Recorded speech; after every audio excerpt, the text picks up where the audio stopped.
क्या आपने कभी सोचा है कि मैकडॉनल्ड्स निवेशकों के लिए उतना ही आकर्षक है जितना आपके स्वाद के लिए? आज हम मैकडॉनल्ड्स के स्टॉक टिकर MCD की परतें खोल रहे हैं, ये देखने के लिए कि क्या यह वैश्विक फास्ट फूड आइकन अभी भी मूल्य प्रदान करता है या अब अपनी सावधानी को सुपरसाइज करने का समय आ गया है। कंपनी और उसके प्रमोटर। 1940 में स्थापित मैकडॉनल्ड्स कॉरपोरेशन ने अपनी असेंबली लाइन दक्षता और फ्रेंचाइजी मॉडल के साथ त्वरित सेवा भोजन में क्रांति ला दी।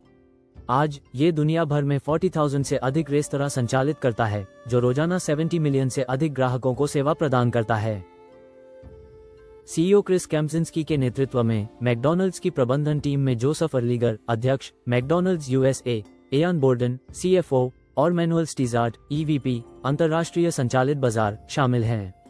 फ्रेंचाइजी, आपूर्तिकर्ताओं और निगम का WR ग्रेस एंड कंपनी का 3 पैर वाली स्टूल का सिद्धांत इसकी रणनीति का केंद्र बना हुआ है।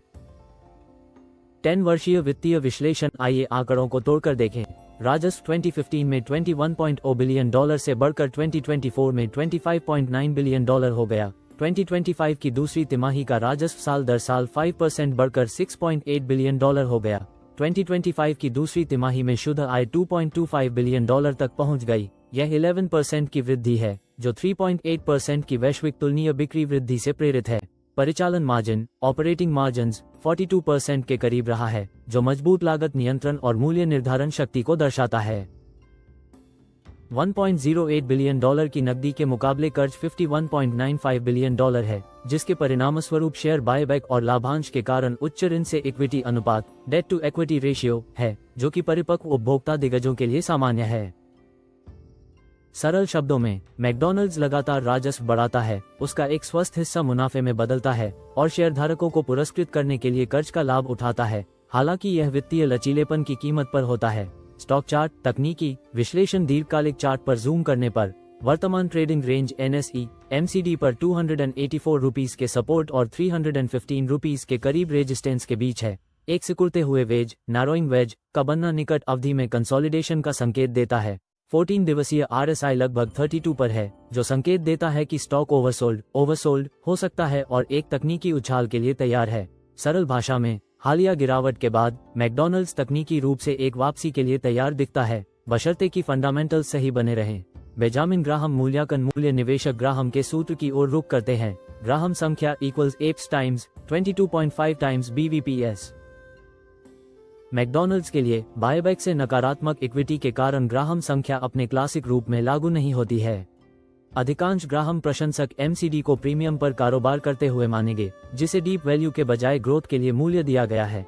पक्ष बनाम विपक्ष। पक्ष में तर्क बुल केस, वैश्विक मान्यता और पैमाने के साथ अद्वितीय ब्रांड पहचान, ब्रांड मोट, मजबूत फ्रेंचाइजी मॉडल, स्थिर नकदी प्रवाह और उच्च मार्जिन प्रदान करता है। डिजिटल पहल, ऐप, लॉयल्टी प्रोग्राम, बार व्यापार और डेटा अंतर्दृष्टि को बढ़ावा देती है। विस्तार योजनाएं। 2025 में 2200 नए रेस्तरां, जिनमें चीन में 1000 शामिल हैं।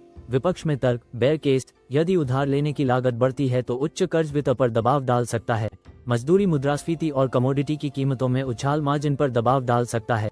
फास्ट कैजुअल चेन और डिलीवरी प्लेटफॉर्म से तीव्र प्रतिस्पर्धा। प्रतिष्ठा संबंधी जोखिम, उत्पीड़न और भेदभाव की 700 से अधिक शिकायतें परिचालन चुनौतियों को उजागर करती हैं। महत्वपूर्ण जांच, स्कैंडल और वैश्विक स्थिति। मैकडॉनल्ड्स को जुलाई 2025 में एक बड़े उपभोक्ता आयोग के आदेश का सामना करना पड़ा, जब गुड डे बिस्कुट में जीवित लावा पाए जाने के बाद उसे ₹1.75 लाख का भुगतान करना पड़ा, जो गुणवत्ता नियंत्रण में खामियों को रेखांकित करता है। कंपनी श्रम प्रथाओं और पर्यावरणीय प्रभाव पर बढ़ती जांच का भी सामना कर रही है। फिर भी ये राजस्व के हिसाब से दुनिया की सबसे बड़ी त्वरित सेवा रेस्तरां श्रृंखला बनी हुई है, जो 120 से अधिक देशों के बाजारों में सेवा प्रदान करती है। निष्कर्ष, मैकडॉनल्ड्स लगातार राजस्व वृद्धि, मजबूत मार्जिन और वैश्विक पैमाना प्रदान करना जारी रखता है, लेकिन ये प्रीमियम गुणकों मल्टीपल्स पर कारोबार करता है, जो विकास की ऊंची उम्मीदों को दर्शाता है। तकनीकी रूप से ओवरसोल्ड स्थितियां एक वापसी के अवसर का संकेत देती हैं। भावी निवेशकों को ब्रांड के लचीलेपन और डिजिटल गति को उच्च कर्ज, प्रतिस्पर्धी खतरों और गुणवत्ता विवादों के मुकाबले तौलना चाहिए। यह विश्लेषण केवल शैक्षिकी उद्देश्यों के लिए है, वित्तीय सलाह नहीं है। निवेश निर्णय लेने से पहले हमेशा अपना स्वयं का शोध करें, अपनी जोखिम सहनशीलता का आकलन करें और एक योग्य सलाहकार से परामर्श करें। और इस वीडियो के लिए हमारे पास बस इतना ही था।